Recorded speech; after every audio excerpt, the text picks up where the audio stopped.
Exactly. Right. And look, it's not just you feeling that. You're not overthinking it either. No, not at all. You're actually trying to solve like one of the most complex puzzles we face today, right? Mm. Finding work that, yes, pays the bills, but also work that genuinely lights you up inside. Mm-hmm. For way too long, we've kind of been fed this idea that you have to choose. It's either money or meaning. Right. That old dichotomy. Yeah.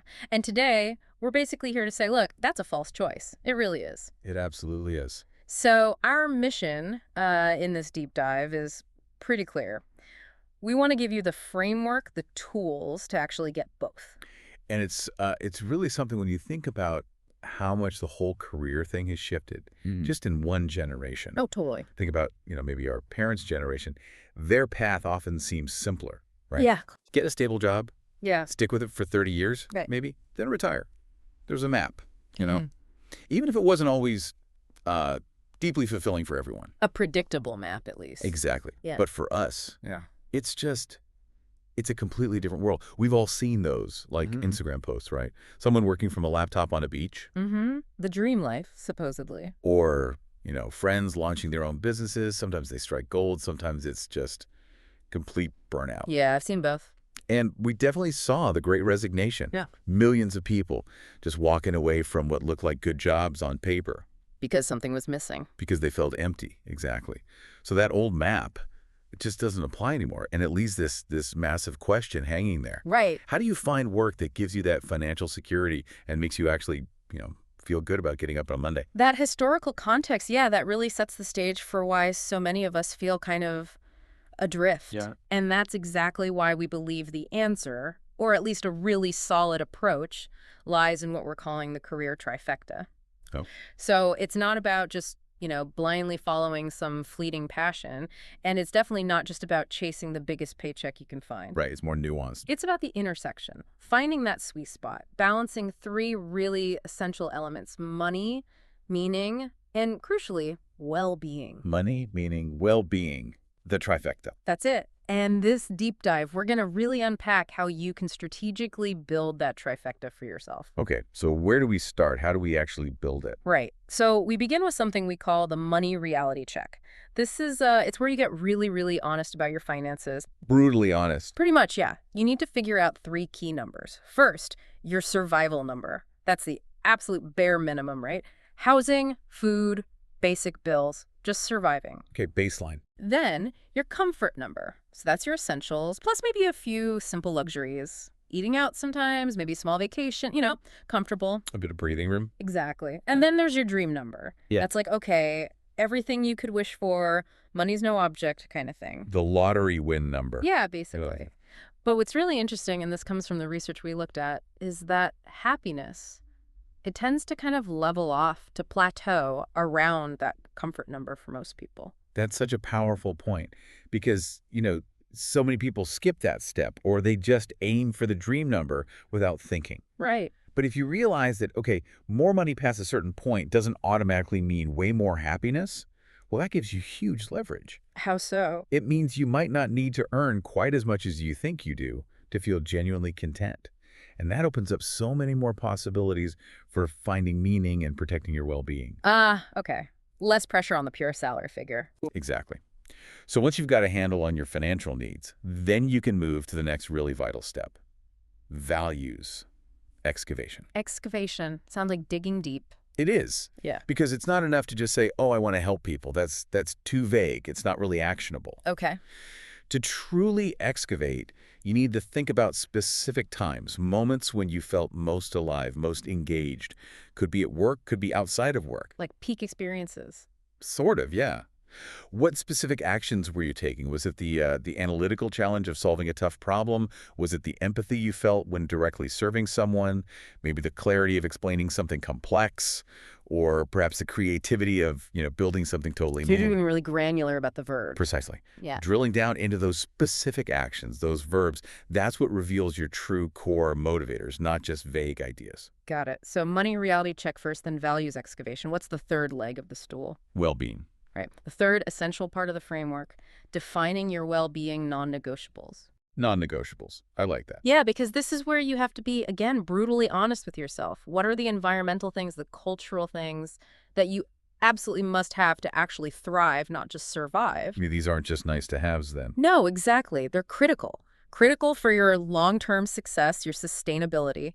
This is what stops you from burning out, even if a job pays well and feels meaningful on paper. Okay, like what kind of things? Well, think about your work style. Do you need a really strict 9 to 5 schedule, or are flexible hours actually better for your productivity and, your life? Mm-hmm. Schedule flexibility. Or collaboration? Sure. Do you thrive buzzing in a team all day, or do you need significant chunks of independent, focused work time? Team versus solo. Right. Or structure. Is a clear hierarchy important for you, knowing who reports to whom? Or do you prefer a flatter, more autonomous setup? These are fundamental differences. They really are. And identifying these prevents you from landing in a job that, yeah, ticks the money box, ticks the meaning box, but just slowly, steadily drains your energy because the environment is wrong for you. That makes so much sense. So you gather all this data about yourself, Mhm. the money needs, the core values, the well-being, non-negotiables. Mhm. What then? How do you put it all together? Okay, yeah. So once you have all that crucial self-knowledge, A lot? it takes work. Okay. But then you can start applying some really powerful integration strategies because, many people think it has to be this giant all or nothing leap into a new career. Right. Quit your job, start over. Risky. Super risky sometimes. But the sources we looked at highlight other approaches like the career portfolio approach. Portfolio like investments? Kind of, yeah. It means you might combine different things, maybe a stable part-time job that pays the bills, meets your survival or comfort number, and combine that with, say, a passion project on the side that really fulfills your need for meaning. Or maybe even a side gig that specifically caters to a well-being need, like something creative if your main job isn't. Ah, so you're building the trifecta across multiple activities, not just one job. Exactly. Or another strategy is what's called a progressive transition. Progressive. Yeah. Meaning slow. Yeah, gradual. It lets you slowly build the skills or the connections you need for a different field while you're still in your current role. Like dipping your toe in. Right. Taking online courses, maybe volunteering in that area, networking with people on the side. You're preparing the ground so you're not forced into some sudden high-stakes jump later. It feels much more manageable. It gives you options. So many more options than just quit or stay. It's a powerful way to integrate all this self-knowledge into a real-world plan, whether you're looking to change jobs or even just optimize the one you have. Okay, so you've done the self-assessment. You understand these strategies. Yeah. What about actually finding opportunities if you decide to look? Good question. When you're ready to actually search, you can use a structured filtering system. Think of it like a sieve for job posting or opportunities. Filtering co. First, you define your must-haves. These are the absolute non-negotiables drawn directly from your trifecta assessment. Maybe a minimum salary, a core value that must be present, a key well-being factor like remote work. The deal makers. Exactly. Then you list your nice-to-haves. These are things that would be great, definite pluses, but you wouldn't necessarily walk away if they weren't there. Bonus points. Right. And finally, maybe most importantly, your deal breakers. These are the elements that immediately rule out a position. A toxic culture indicator, a commute that violates your well-being, work that clashes with a core value. The hard nose. A hard nose. Knowing these saves you so much time and energy. This whole system, must-haves, nice-to-haves, deal breakers, lets you really laser focus your search. You're not just applying everywhere. You're targeting opportunities that genuinely align with what truly matters to you based on all that work you did. That sounds incredibly focusing. Less overwhelming. Definitely. Now, I know it's a lot to take in. It can feel like a huge project. It's deep work. It is. So we wanted to give you something concrete, like a structured path to actually put this framework into action. Something we're calling the 30-day trifecta challenge. Okay, a challenge. I like it. Yeah. How does it work? So break it down by week. Week 1. That's all about doing the assessment. Really committing the time to those crucial steps we talked about, calculating your numbers, seriously excavating your values, defining those well-being non-negotiables. Laying the foundation. Exactly. Week 2, you start your research.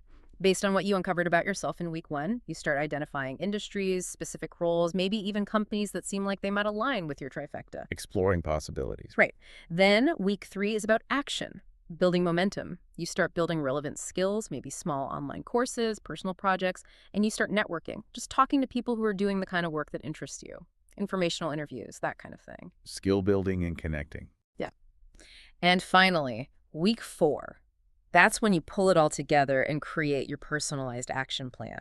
You lay out your very next steps. Could be refining your resume to highlight different things, setting up more formal interviews, or maybe even figuring out how to propose changes within your current job. So it culminates in a clear plan forward. A tangible plan, yeah. Oh, It makes the whole thing feel less abstract and more achievable. that's really helpful. And look, the really important thing to remember through all this, there isn't some mythical, perfect job just waiting out there for you to That's find. a relief, actually. Isn't it? This whole process, finding alignment, it takes time. And you absolutely do not have to, like, quit your job tomorrow. Please don't feel that pressure. Gradual steps. It's the small, consistent steps. Steps that are carefully considered, steps that are aligned with your unique trifecta. That's what truly builds a fulfilling, sustainable career over the long haul. Small steps, big impact eventually. Absolutely. And think about it. The effort you put in now to be strategic, to really understand yourself and what you need, that effort is going to pay dividends for like the next 40 years of your working life. That's a powerful framing. Your future self. They're counting on you to do this work now. Mm-hmm. And, while we've outlined these steps, these frameworks, Mm. it's really vital to recognize this isn't like a one-time fix. Yeah. You don't just do the trifecta assessment once and you're set for life. Good point. It's dynamic. Exactly. Your comfort number, for instance, that financial point where happiness kind of plateaus, that might change over time, right? Yeah. As your life circumstances change, family, goals. Sure, of course. And what brings you deep meaning, that could shift too. What you need for your well-being, maybe you need more flexibility later or less travel, that can evolve. So it's an ongoing process. It has to be. Continuously, maybe periodically, engaging in that values excavation, redefining your well-being non-negotiables. Mm-hmm. That's what ensures you adapt throughout your life.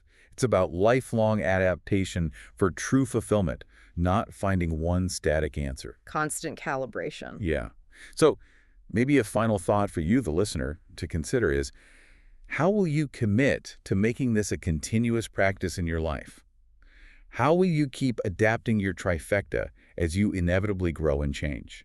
That's a great question to leave people with. Okay, so if you're feeling ready to dive even deeper and actually put all this into practice. Hands-on. Yeah, get hands-on. We've actually put this entire framework, and it comes complete with worksheets and templates to guide you through every single step we talked about. The numbers, the values, the non-negotiables. All of it. It's available in our Career Trifecta Planner. Okay, great. How do people get that? You can get it completely free when you subscribe to our weekly newsletter, which you can find over at careertalks.space. CareerTalks.space. That's right. Just to be super clear, that's CareerTalks.space. Sign up, and the planner is yours.